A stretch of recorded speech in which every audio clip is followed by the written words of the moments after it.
Hi, you're listening to Dave J in LA, and on the phone to me now from the UK, I have the very talented Mr. Steve Hackett. How are you doing, Steve? Very well, thank you, Dave. Nice to talk to you again. Yeah, and you too. I believe just after we last spoke, you released Wolflight, and since then, you've released The Night Siren. You've had Live in Liverpool DVD out. You've got the Wuthering Nights DVD, followed by a tour of Canada, US, South America. You're still keeping yourself very busy.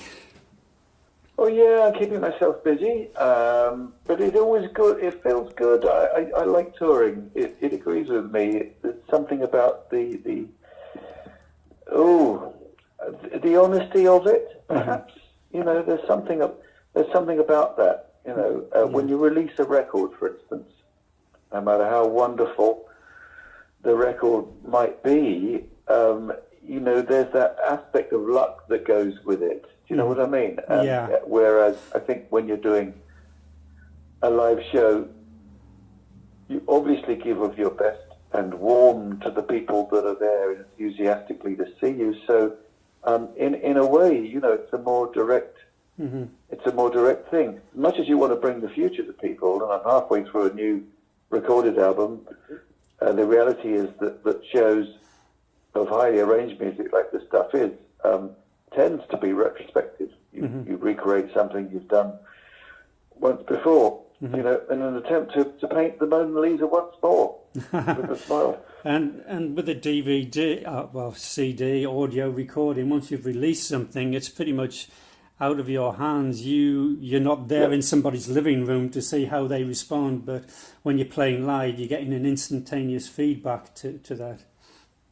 Yeah, that's right. Yeah, instant response, call and response. Yeah, it's a great thing playing live. Really, it really is. An enthusiastic crowd.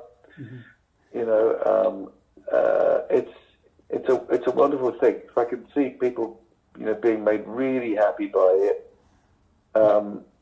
it is arguably the best feeling in the world. Yeah. So the last, the DVD, the last tour and the DVD you've got coming out, Wuthering Nights, obviously celebration of the 40th anniversary of Wind and Wuthering. What can we expect on the forthcoming tour? Well, I'm going to celebrate Please Don't Touch, which was the album the following year, first solo thing after Genesis. And so I'll be doing at least a couple of things off that. And we will still be doing one for the Vine from Wind and Wuthering, because I didn't do that last time I was through the States. Right. A lot of people had asked for it. Supper's Ready in its entirety. No, that'll go down well. Well, it's arguably, one of the most popular tracks from that Genesis period, and I think possibly the longest thing anyone had ever recorded up to that point. So a little bit like scenes from a film for the ear, perhaps. That musical continuous experience. So yes, I'll be doing those two, and I'm also doing Dancing with the Moonlit Night from Selling England by the Pound. That's just to give you a glimpse of some of the things we'll be doing. Cool. Going back to, we haven't spoken since you released the Night Siren album. That was very topical in its subject matter. Yes. And also lots of different styles of different world music, ethnic instruments, and you had a lot of collaborations on there. Was that something that you had in mind before you set out to record the album, or was it something as you were recording you said, oh, this song could do with this sound or that sound? How was it planned out? I think something happens when you start an album. You're in the dark, first of all, and you're taking pot shots in the dark, and then something starts to happen, and it starts to form, starts to coalesce into something, and the light starts to break through, and you realise what kind of atmosphere the album is going to have, what kind of character. And it just so happened I made friends with a whole bunch of people from all around the world, maybe 20 or so different people from from all sorts of places, from Iceland, from Hungary, instruments from Peru, the whole kind of world music thing. But it was a case of just working with friends and working with gifts and sharing the experiences of travel, both as a musician, but then also as a tourist. So I had lots of fun stitching all that together. Lots of ways of setting up rhythms, not necessarily the regular drum kit as we know it, not always regular rock guitar, other stringed instruments, other wind instruments, things that were less familiar, and allowing things to be stitched together perhaps on slender threads to see whether it would work, going from one team or from one school of approach to another. Right. So as you're going along, it's experimental at the time until you find something that works well. Yeah, that's right. Yeah, you have to. I think you have to have the risk element in there. Risk is a really good thing. It's much easier to go for certainties. To fall back on comfortable formula. I think. I was gonna say. Because you obviously still like to challenge yourself and go into new areas. I mean, you could be, coming up with a Spectral Mornings, the same format like rock or progressive rock, but it seems like you like to challenge yourself and come up with new areas, new styles of music. I think Spectral Mornings, what I was so pleased about with Spectral all those years ago was that there was a nod to world music in there. And I remember Amando Gallo writing to me, having heard it, and said he felt like it was a trip around the world from the album cover, from the shores of Brighton Beach to Hong Kong Harbour. He felt that it had that, and that was one of the nicest things that people said to me, because I was working with the Chinese stringed instrument, the koto, the Chinese harp, Cantonese koto. So it was set up so that it was 5-note scales, pentatonic stuff, and I used it in a major key. But I was playing that with the idea of, well, what would a Spanish guitarist do with his right hand? Could we do things that Spanish people would do? So instead of playing it with a big plectrum that they normally do, I was playing it with the fingers. Right. And so even though I wasn't fluent on the instrument, in the end, I think it's one of the nicest aspects of the album, because it sounds quite fluent and fresh. And so in a way, yes, there's something about that. It steps outside of prog rock.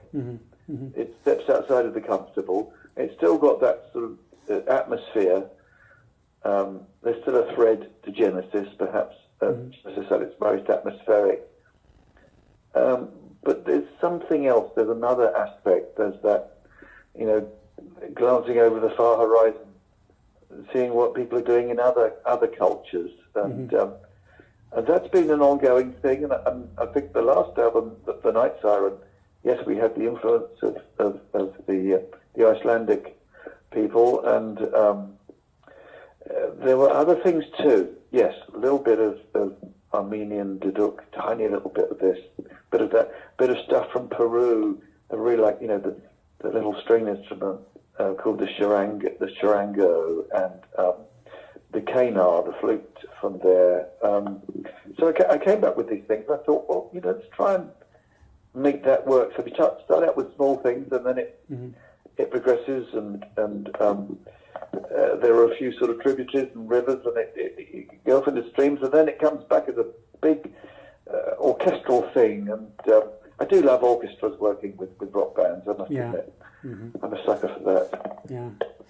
When do you get the time to write new material? Do you tend to write on the road, or do you, come back from a tour and say, I'm going to set time aside to write new material? Or do you is it just whenever the inspiration takes you? Well, I try to write on the run because, a lot of time is spent touring. That's really it. On the run, obviously, I do need to have dedicated time to spend, and writing and recording tend to be one and the same. Mm-hmm.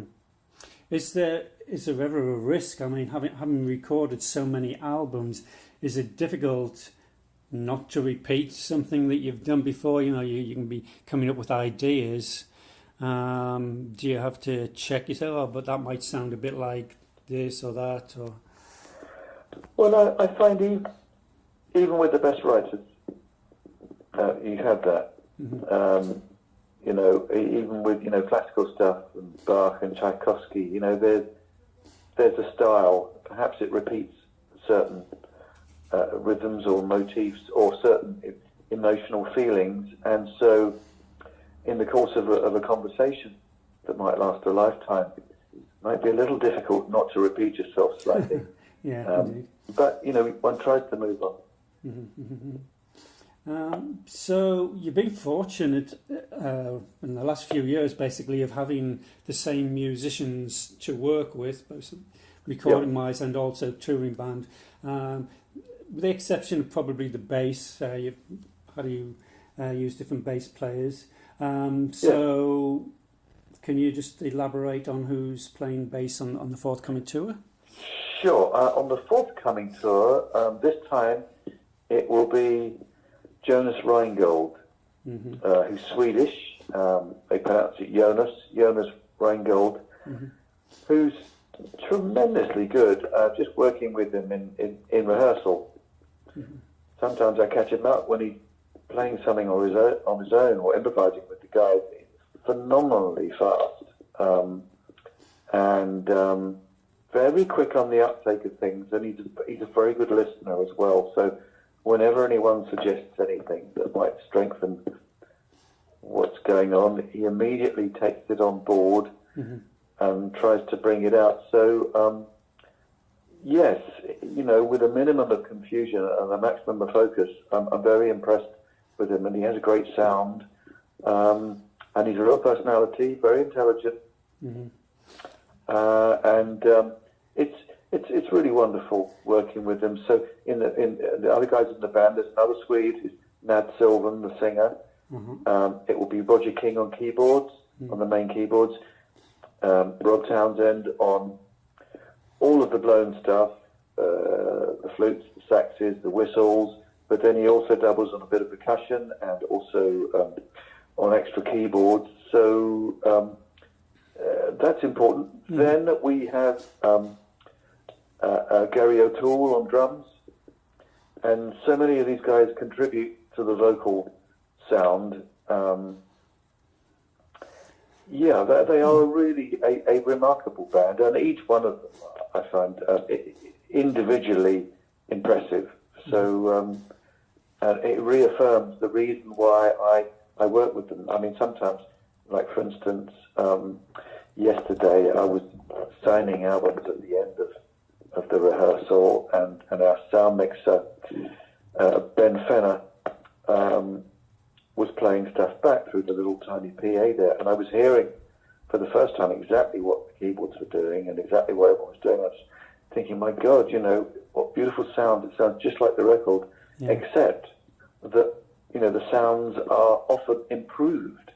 Mm-hmm. The string sounds, they're really lush, multi-string mm-hmm. Patches that are involved with that. And it's a bit like, Mellotron Plus. It's really great. I've got this thing about orchestras. I was thinking, orchestra plus group or group plus orchestra.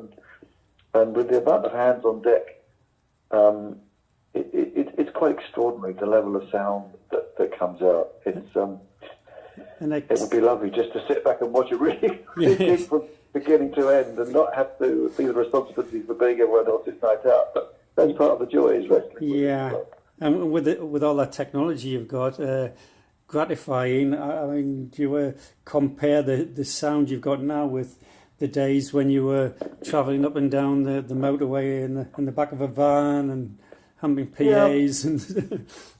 That's right. Yeah, there were the days of that, and yes, all of that. The early days of touring, of course, where. Yeah, I mean, every band tried to do its best in those days. So you're in search of an audience for a start, and even though your young band that's out there for the first time might give a really great performance, audiences might not get it at first, or they might not even show up. But that's the early days. Mm-hmm. And fortunately, I'm not subject to that these days, as the music had a certain reputation already. There's a level of acceptance for it, so there's a market for that. And what I'm doing is I'm doing something that might be considered to be a familiar ceremony to them, in a sense. The music survives. The team isn't always the same. The people that originally wrote it. Marvellous to have all of the originals doing it, but that's not always possible, and it's up to other interpreters, isn't it? This is the thing about classical music, and if rock allows itself to be called classic from time to time, it will transcend from one team to another. It's possible to hand on something and say, well, in the same way that if it's a really good orchestra, they'll give you that thing that so well, if there's patient attention to detail. I know it's not the stuff of spontaneous rock and roll to say that, but we do have these spontaneous moments as well, of course. Yeah. Not every solo is fixed in stone. It really isn't. I do like to change things. I was going to say, talking of bands for your Expand Genesis, you've certainly been the most prolific as far as output of new music is concerned. At the same time, managing to keep the Genesis flame burning and continue writing new material. Do you always have that eye on the past where you want to deliver something new, but also, step back into that, or is that just a well, I think it's I always want the audience to feel as good as possible. So there'll be a mixture of people some of whom maybe are more familiar with the new stuff, and young players who are coming to watch, the technique of playing and all that. But there'll be others who want to be made the same age that they were when they first encountered this music. I mean, I know I'm the same if I go and see someone that I've been listening to ever since I was 15 years old, and occasionally I've been able to do that. And yes, isn't it wonderful to feel that age again, and feel as moved as you did then? So there is that possibility. The alchemy is there, and the true owners of the music are the audience, whether it's new music or old music. But they get it in a way that I think performers and writers and professionals can never really do. They'll never really know how touched other people were by something. You can give yourself a pat on the back and say, oh, that was a good song, or that was a good album. But in terms of, being magic, and being part of someone's, I don't really want to use the word DNA, but I can't think of another way of saying it, to be part of other people's soundtrack, perhaps, their emotional calendar. All of those descriptions go some way to describing what it is when you hear something that stays with you for a very long time. Yeah. And that, that's the beauty of music. It's like a sort of emotional memory capsule. In the absence of an original Genesis reunion, which seems more unlikely as time goes on, I read somewhere that there had been talk of maybe a tour featuring your current band, and Peter Gabriel. Was there any truth in that, or was that just somebody's wishful thinking? Well, I think that people tend to run with the ball with these things. We do see each other, the Genesis guys, from time to time, and I must have seen Pete about a month ago, along with the other Genesis guides. But I don't want to go currying favours. Do you know what I mean? I think that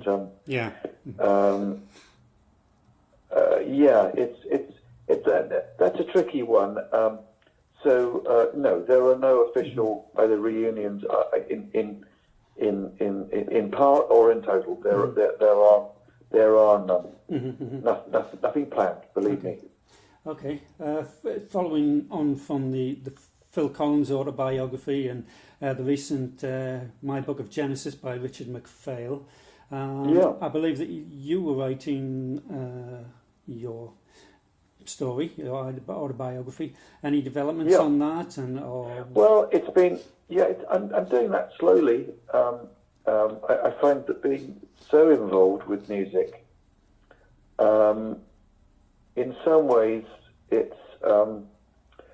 it'll be nice to have, another 9 of myself to run around and do all the things that this one solo chap can't do.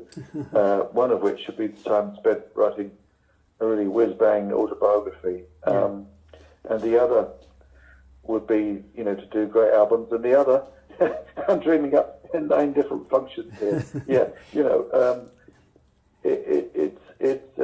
It's easy to be spread a little bit too thin, but there will be, and there is, a substantial part of this book done already.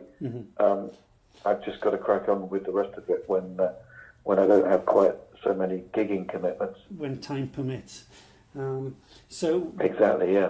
What are your plans after the current tour ends? Because you got quite an extensive tour coming up of the States and South America. Yeah, that's right. We have the cruise first of all. Another one of those cruise to the edge things. We've got that. We've got North and South America. Then we've got a little bit of time off. Then we've got Japan coming up. Then there's going to be a British tour towards the end of the year. And meanwhile, I'm halfway through a new studio album, and I'll get back to that in the times when I'm not gigging and not writing the book. So, I do get time to see friends and family from time to time, but it's a pretty full workload. But I wouldn't like it to be any other way. I really love that. It engages me. It means every day I go at it with something, joy, passion. Every day is really great. I have to say that I'm very lucky at this moment in my life. I'm married to a really wonderful lady. We've got a great band. All things happening, record company there, people wanting to listen to it. Yeah, that's... fingers flying, memory still intact most of the time. And it feels like a really, good moment in life. Yeah. And well deserved too. Thank you. Can you anything you can say about the new album? What sort of any particular style or subject matters or anything like that? It's taking shape. I'm allowing it to lead me. So I couldn't tell you exactly how it will end up. I've worked with a lady sitar player on one track, but that's in its early stages. So there is still some of the world music aspect that accompanies that. Over and above that, I simply don't know who the personnel are going to be on it at this point. I often find that what I need to do is sketch things out and get a rough idea of how things are before I can say to other people, "Oh, these are all my ideas for this song. Do you have any others?" So I was doing that. I was in India recently, and I was recording some percussion stuff that was going on. So yes, it's a bit like collecting bit like an archaeological dig, isn't it? Anthropomorphically, heading off collecting data and bits and pieces, and eventually it all gets pieced together. This like a jigsaw puzzle. Jigsaw. Yeah. Shards from everywhere. Okay. So just final few questions, just quick fire, off the wall questions. Sure. Sure. So if you hadn't joined Genesis, which other group would you have liked to have joined at the time? Oh, goodness me. Well, in the early days, I used to do a lot of blues guitar and harmonica, and I would have loved to have joined the Stones. But maybe it's just as well I didn't. Yeah, it might have been a different life. I'm not sure I'd still be here if I joined the Stones. Those guys have got to have some resilient constitution to survive. Yeah. The lifestyle, if it's all to be believed. Yeah. I mean, it might all be fruit juice and raw carrots these days, for those guys, but I don't think it was in the early days. So I think I was lucky to join a band that was pretty kind of level-headed, and we didn't have the screamers, we had the listeners. Yeah. Maybe it was just as well. Yeah. When you started off playing, which guitarist would you say influenced you the most? Well, I think first of all it was Hank Marvin of the Shadows. And I met him, I think about 3 times actually, and he's unfailingly polite and self-effacing, and just seems, the very nicest kind of guy. So I'm very grateful to him for that. I was just going to ask you, which musician or entertainer have you been the most excited about meeting? Oh, that's a hard one, isn't it? I think I did meet McCartney for a short while, and I just wondered if I would shake his hand, frankly. Yeah. And one or two others, the occasional Beatle, the occasional Stone, and many others. I wouldn't say it was any one